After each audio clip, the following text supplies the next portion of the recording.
Anytime you're in bear country, there's always the thought, am I going to be attacked or worse yet, eaten? On this week's show, we're after one of the most feared animals on the North American continent, the grizzly, and his oversized brother, the Alaskan brown bear. That's right, the Game and Gear Adventure Team is up north in big bear country this week, and we have an unbelievable show lined up for you, a hair-raising experience. On this first hunt, we're off to northern British Columbia to hunt grizz with Brian Martin's Canadian Mountain Outfitters. Lennis Janzen from Crooked Horn Outfitters is fired up and ready for the challenge. One thing about Brian's operation, it's remote, and you better be in shape, because it's very rough, and it's so far back in there you'll never see another hunter. One thing about hunting bears is you don't want to bust through the brush looking for them. The best way is to get on an opposing ridge, and you sit there with your spotting scopes, field judging bears, picking out the bear you're looking for.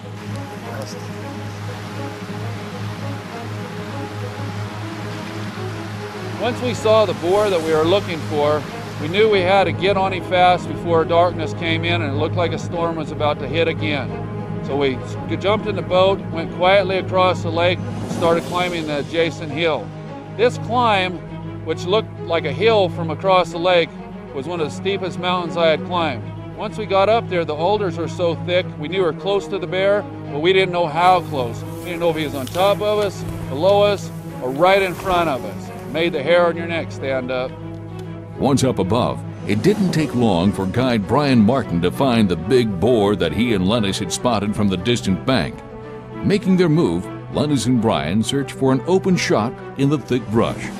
One thing when you're walking in on a bear and you don't know where he is, boy, your hunting instincts really stand out. You've got to be so silent, you're not making any noise, any additional motion, and lo and behold, there he was, right below us.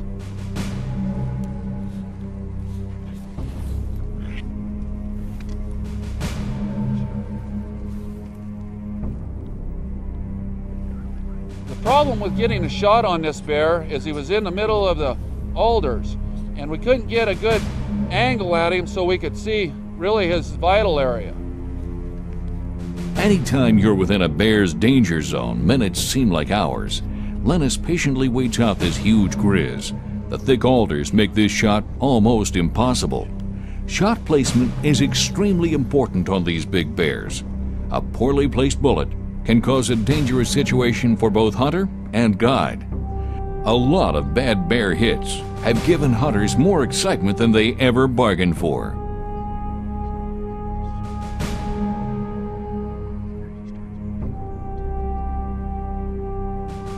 So we decided to be patient and let him walk about 30 yards feeding, and we had a little break in the trees that was no more than 4 feet, set up on the shooting sticks. That was my opportunity.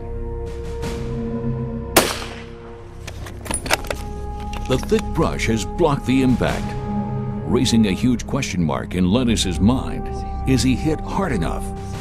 Being careful, Lennis and Brian watch for any movement or any sign that this monster is still alive. Once I took the shot, I didn't know if I hit him or not. He just vanished in the alders, and that is an eerie feeling. Well, this is what extreme hunting is all about. Extremely dangerous, extremely steep, Extremely fun. and hopefully extremely deceased. He's in a really bad spot, but he didn't run, he didn't move. We seen some bushes wiggling, and I think I made a really good shot.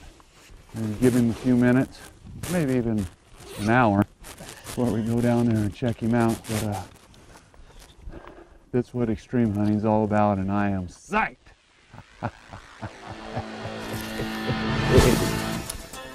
Oh my goodness.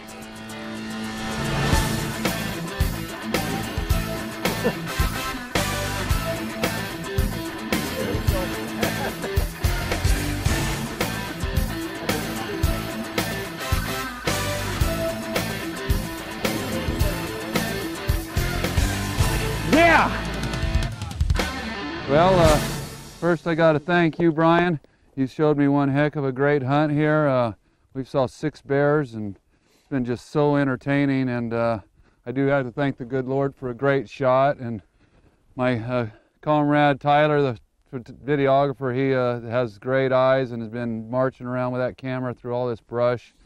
What a trophy! And once we got up on it to see its age is just unbelievable. This bear may not have lasted, I understand, a couple more years, huh? No, you can see he has no meat on his ribs here. His face is all sunken. It should be all meat and fat back here. He has no jowls. He has no hind quarters. Yeah, 20 years old, you think? Oh, probably half his teeth are broken or rotting. It's amazing. That's the oldest bear that I've ever been in on. I've shot a couple old black bears, but nothing this old.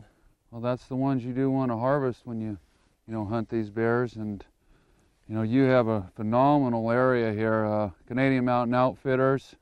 They hunt stone sheep, goats. We had a really unique goat experience the other day that we did. Right there. Yeah, right up there where all that snow is, where we camped the other night. And I was 600 yards away from my goat, and it fogged us in, and it started to snow a little earlier. And I was like, oh, I hope we find this bear before we get fogged out again. Right. And we didn't see him when we got up there. We hoped we were in the right place, but it looked so different from almost a mile away. And boom, there you saw him, just 80, 90 yards underneath us. It was the right place. We got lucky. Came out at the right spot, perfect, and he came out where we could see him. And just what a beautiful trophy. I cannot say enough about the camps here that Brian puts on, the pilots, the whole experience. If you guys ever want to go on an extreme hunt, this ain't for the weak at heart, but if you want something you can cherish for life, give Brian a call. We'll have his information on our website, and at the end of the show